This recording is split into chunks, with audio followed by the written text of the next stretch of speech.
Hi guys, I will tell you exactly why everyone is purchasing these things hand over fist. They are small, they are well made, they work fantastically, they make photography so much fun, and they are dirt cheap. This one right here is $29. We need to talk about it.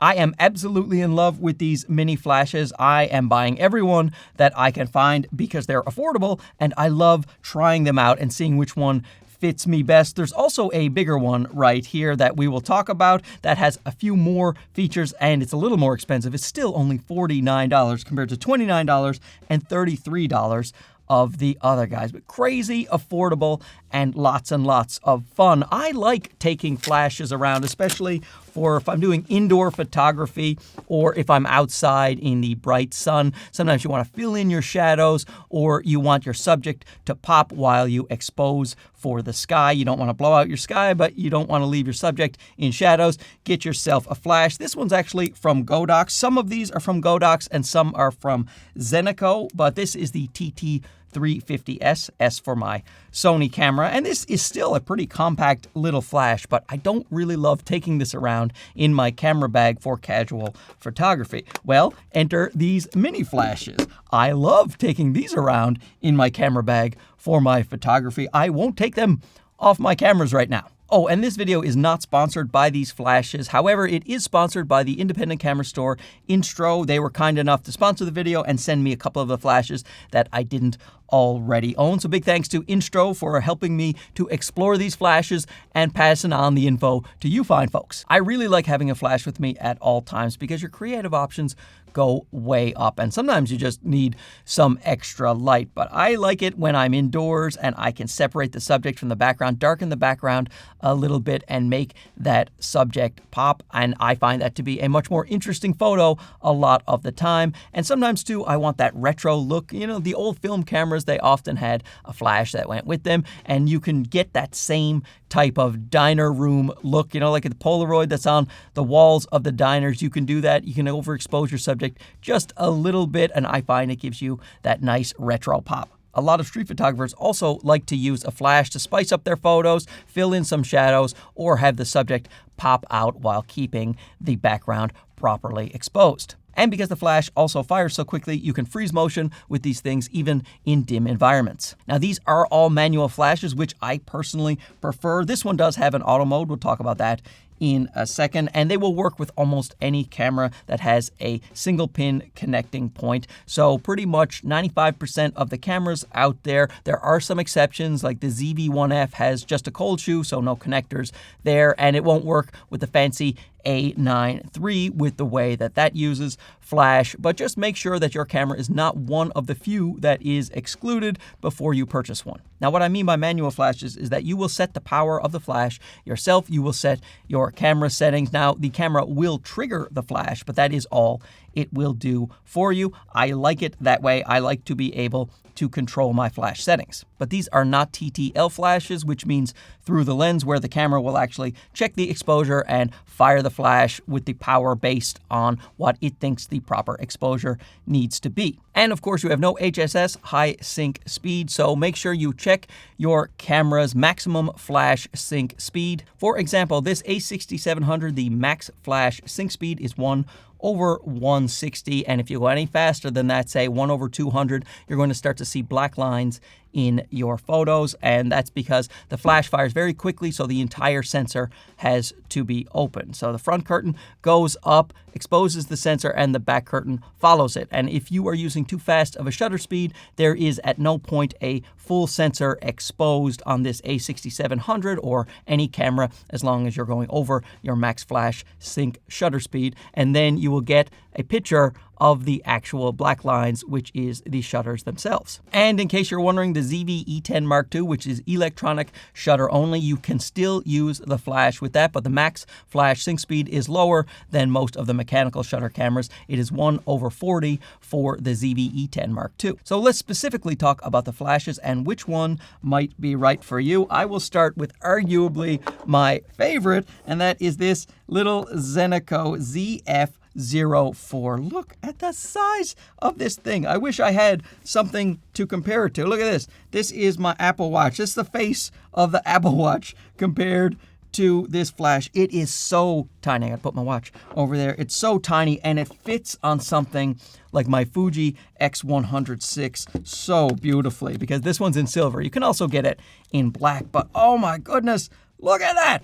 That makes my camera more attractive, in my opinion, and I have a little flash. Now, you are going to want to use this one with a lens that is small, like these pancake lenses for this X100VI. Perfect for this. You won't see any lens creep. You won't see any lens shadow in your flash photography. You will see lens shadow with longer lenses. I'll talk about that in a bit. So there is the adorable flash on the front. You charge it with USB-C, and you can get 372 shots on one charge, which I think is pretty good. And the recycle time is about 3 seconds. So 3 seconds in between full power blasts. And how you manipulate the power is just a couple of buttons on the back. You turn it on right there. The red says it's getting ready, and then when it's green, it means it is ready. The two little indicators mean it's at full power. You click that, half power, full power, and look at how well that's built. It's just nice and solid. I really like this thing. So stylish,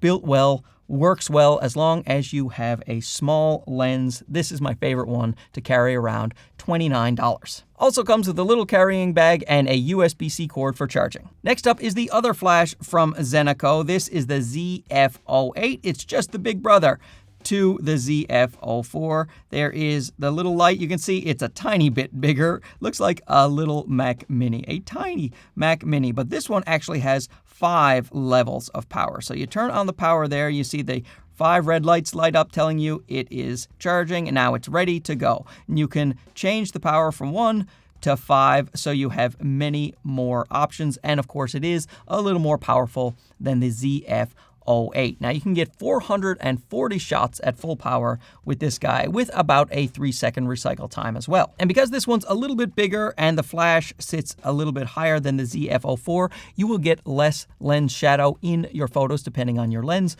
of course, and at the end, I will just show them all compared to each other to see which ones are suitable for longer lenses. I wouldn't use this one for a longer lens either. I would like to keep my lens fairly short when using this Zeniko or the other Zeniko ZF-04. And this one actually comes with a cool little carrying case. It's still only $33, so you get an upgrade in power and options for power, and you get a nice little case, and it's only $4 more. Now let me show you our first Godox flash here, the extremely popular IM20. It has 5 levels of power, just like the Zeniko ZF-08. It's similar to the ZF-08 in terms of pretty much everything. So you can get 440 shots out of this. It recycles a little faster, 2.5 seconds versus about 3 seconds, and they are really roughly about the same size. Oh, that one's upside down. They're about the same size, and there is the front right there. So, you know, pick your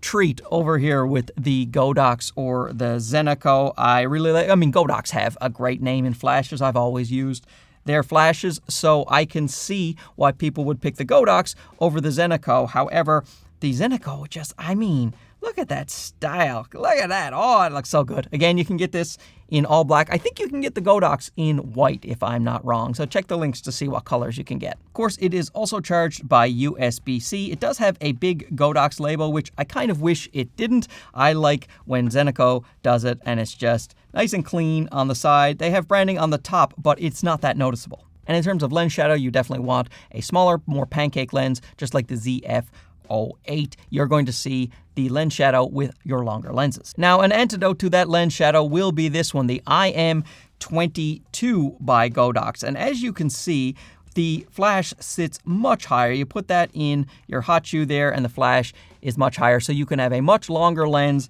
and not get any lens shadow. This one is probably overall the most useful for most people if you want to swap out the lenses. I really do like having the small flat ones though, for the profile, for the way they look, and just carrying them around, not sticking high off my camera. So I take these ones when I can, when I have a camera like this guy right here, or if I am using the right type of lens with my A6700, just something. This one is a Viltrox Air series lens, and you're not going to get a lot of shadow at all with the ZF-08 and the Godox IM20. With this lens, you are still going to get it with the ZF-04, so definitely only pancake lenses for the ZF-04. But the IM22 is just like the IM20, 440 shots on a single charge, and you have 5 levels of power. It's just a way to have a tiny, lightweight flash that sits higher on your camera. And the last time I checked, the IM22 and the IM20 were about $32 USD. And lastly, we have the IA32, which is a more advanced flash with more features, still only $49, so that's pretty good. But look at this, the flash, you can actually move it from -7 degrees to 90 degrees. So if you wanted a fill flash, like bounce it off the ceiling, you can do it with that, or you can direct it at the subject itself. So that is pretty cool to have that on the side there. Can I get that in focus? Look at that. Oh, that's nice. This is the sensor here, so you can actually trigger this flash off camera, so you have more options if you want to hold the flash out and get some different looks. The power goes from 164 to 1/1, and it's actually in a third increments as you go up, so you have lots of different power options. Now this one does have an auto mode, so if you hold down the mode button, you can switch from manual to auto, and what that will do, I don't know if that is showing up in the camera, but you can type in your settings here. So you type in your f-stop, and then you type in your ISO, and then it will give you a range of, it will say, like this one says 0.7 meters to 3.9 meters. Then I will trigger this flash at the power that I think is appropriate if your camera is set to f2.8 and ISO 80, which I have here on the screen. And it actually does a pretty good job of doing it that way. Your subject is fairly well exposed. So if you wanted to play with that, you could. And of course, it sits much higher than the other flashes, so no lens shadow at all. The power supplied is different, as you can use 2 AA batteries for this guy. So there are a lot of people who like to be able to swap the batteries out instead of having to wait to charge it, or the idea of the lithium batteries dying over time. This one will last you longer. All of these flashes are surprisingly bright, even the least powerful, the ZF-08. This is the exposure that I had set before the flash. That is what my mannequin looks like. And then you turn on the flash and boom, that is a lot of power out of this little guy. So I will put up a screenshot now of all of the flashes at their max power so you can see them. And of course the IA32 is by far the most powerful, but even this little one right here, it is so useful in so many situations. Love these little guys. Now let me show you that lens shadow. Even if you have a lens that's not that big, like this is the Sigma 18 to 50, and it is a really compact zoom lens, but you are going to get lens shadow in the photos with some of these flashes if you're using this lens. Now the ZF-04, you're going to get lens shadow all the way until you zoom to 50 millimeters on this. So right up to 50 millimeters, you're still going to see a shadow of the lens. It's a little less dramatic with the ZF-08 and the Godox IM20, but you're still going to see a shadow for sure at focal lengths that are, say, less than 35 millimeters. So if you're going to use a lens like this, go with either the IA32 or this cute little Godox IM22, because it just sits up there, no lens shadow at all, no matter what focal length I use on this 18 to 50. Now, if you use a lens like this Viltrox Air, these Viltrox Air lenses are quite small, as you can see. Now, you're not going to get a lot of lens shadow with any of these flashes except the ZF-04. So I still wouldn't use the Viltrox Air with the ZF-04. Look for more of a pancake type lens if you have a little film camera, or you have a little mirrorless camera that has a shallow lens, then you are good to go. So let me know down below which of these flashes float your boat and what you like to use your flashes for when it comes to your creative photography. I can't decide which one I like the most. I would say if I had to take them all away, I would probably get the Zeniko ZF-08, although the IM22 is the most useful. I would definitely get a little one over the bigger ones because I just love that form factor. But oh man, they're all so great. When I'm taking out my Fuji, I'm going to probably take this little ZF-04, ZF-08. I'm using them all, and you can't stop me. I'm going to buy some more. I'll look for all of the brands that are selling these things, and then maybe I'll do more of this on the channel if anyone watches these types of video. Anyway, thanks for watching. Write some stuff down below. We'll have a nice discussion about it. We'll talk to you again soon. Okay, bye-bye.